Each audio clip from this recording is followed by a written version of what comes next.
유화와 가용화, 계면화학을 공부하기 위해서 이번 학기의 교재는 다음 그림에서 말씀드리겠습니다. 이번 학기에 사용할 교재는 두 가지입니다. 하나는 원서인데요. Surfactants and Interfacial Phenomena라는 책과 그 다음에 화장품학의 이해라는 책입니다.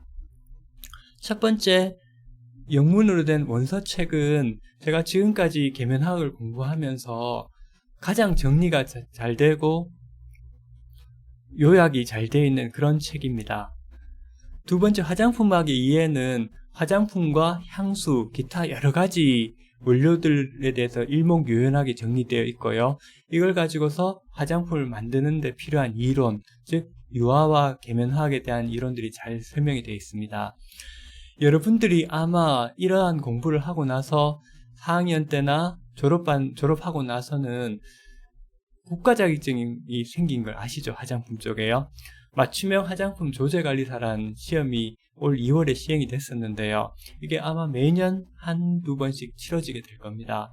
이런 자격증 대비를 하기 위해서는 법적으로도 많이 알아야 되지만 기본적으로 화장품이 어떻게 만들어지는지, 향수가 어떻게 만들어지는지, 향료라는 물질이 어떤 것인지에 대해서 이해하기 위해서는 이런 계면화학적인 내용들이 필요합니다. 그래서 이번 수업을 통해서 여러분들이 맞춤형 화장품 조제관리사에 관한 기본적인 이론을 공부한다고 생각하시고 열심히 들어주시면 되겠습니다.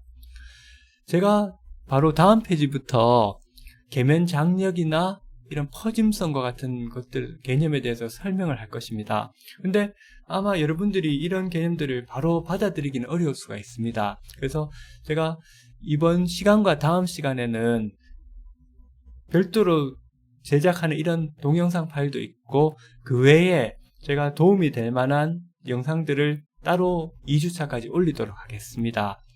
그리고 오프라인 강의가 될 때 그때 제가 여기 필요한 기본적인 화학적인 내용들에 대해서 다시 여러분들에게 설명하도록 하겠습니다. 예를 들어서 페이지란 상이라는 개념이라든지 그 다음에 분자 상태로 녹는다는 개념이라든지 그 다음에 분산이라는 개념들에 대해서 조금 더 자세하고 쉽게 설명하도록 하겠습니다. 우선은 지금 우리가 이렇게 온라인 강의로 2주 정도 같이 하게 될 것 같은데요. 그동안에는 주로 제가 파워포인트로 준비한 이 내용들을 가지고서 전체적으로 이번 학기에 어떤 것을 공부할 것인가에 대해서만 살펴보는 그런 시간을 갖도록 하겠습니다. 먼저 화장품 물리화학인데요. 크게 화장품 물리화학이라고 하면 계면화학, 그 다음에 유화화학 같은 것들과 그 다음에 레올로지를 들 수 있습니다. 여러분들이 레올로지를 공부해야 되는 이유와 오늘 공부하는 계면화학을 공부해야 되는 이유는 여러 가지가 많죠. 그 중에서도 우리가 유화물의 안정성 측면에서 볼 때를 기준으로 한번 설명을 드리겠습니다. 제가 처음에 말씀드렸듯이 우리 피부에 사용하는 보습제, 화장품은 물과 기름이 동시에 필요하게 됩니다. 물은 우리의 수분 함유량을 높여주게 되고, 그 다음 기름은 pW 값을 낮춰주기 때문에 두 가지 동시에 필요합니다. 두 가지가 동시에 필요합니다. 근데 여러분들이 알다시피 두 가지는 서로 섞이지 않죠, 물과 기름은. 그래서 시간이 지나면 언젠가는 분리가 일어나게 됩니다. 그러면 우리가 화장품, 크림이나 로션 같은 거를 쭉 오래 사용하다가 아니면 어디 잃어버렸다가 나중에 찾아보면 끝부분이나 이렇게 물과 기름이 분리되어 있는 것을 볼 수가 있는데요. 이런 게 바로 물과 기름이 시간이 지나면서 분리가 된 상태를 우리가 보기 때문에 그렇습니다. 그러면 이런 유화물은 물과 기름을 섞은 것들은 시간이 지나면서 안정성이 나빠지게 되는데요. 그 안정성이 나빠지는 현상은 크게 4가지로 볼 수 있습니다. 뭐냐면 물과 기름이 방금 말씀드린 물과 기름이 분리되는 경우, 이걸 코알레센스라고 부릅니다. 그 다음에 물과 기름을 섞어 놓으면 기름이 나중에 시간이 지나면서 위로 뜨는 현상이 생깁니다. 여러분들이 우유를 보면 알 수가 있는데요. 시간이 지나면 우유 위에 이렇게 우유 거품이나 기름이 뜨는 걸 볼 수가 있습니다. 이런 현상을 크리밍이라고 부릅니다. 부유라고도 하죠. 그 다음에 우리가 기름 같은 경우 보통 밀도가 물보다 작기 때문에 위로 뜨는 경우가 많은데요. 예를 들어서 폼블린처럼 불 속의 오일, 기름들은 비중이 굉장히 큽니다. 그렇기 때문에 시간이 지나면 바닥으로 가라앉게 됩니다. 즉 분산되어 있던 기름들이 바닥으로 가라앉는 현상들을 침전, sedimentation이라고 부릅니다. 그 다음에 마지막으로 유화물이 나빠지는 현상을 설명하는 네 번째는 뭐냐면 분산된 입자들이 가깝게 이렇게 모여드는 현상이 있습니다.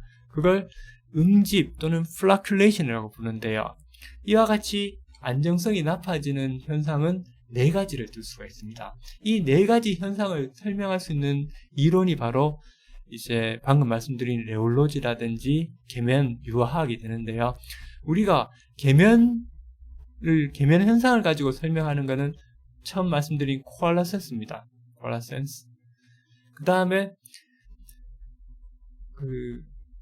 부유되거나 침전되는 현상을 설명할 수 있는 그 학문이 레올로지가 됩니다.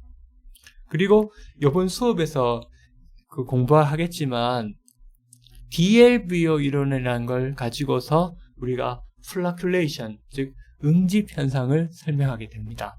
그래서 이번 수업 시간, 즉 1학기 때 계면화학과 유화를 통해서 여러분들이 설명할 수 있는 공부하는 거는 그 계면 장력을 이해함으로써 코알라센스를 이해하는 것. 그 다음에 DLBO 이론을 공부해서 응집 현상, 즉 floculation을 설명하는 그 두 가지가 되겠습니다.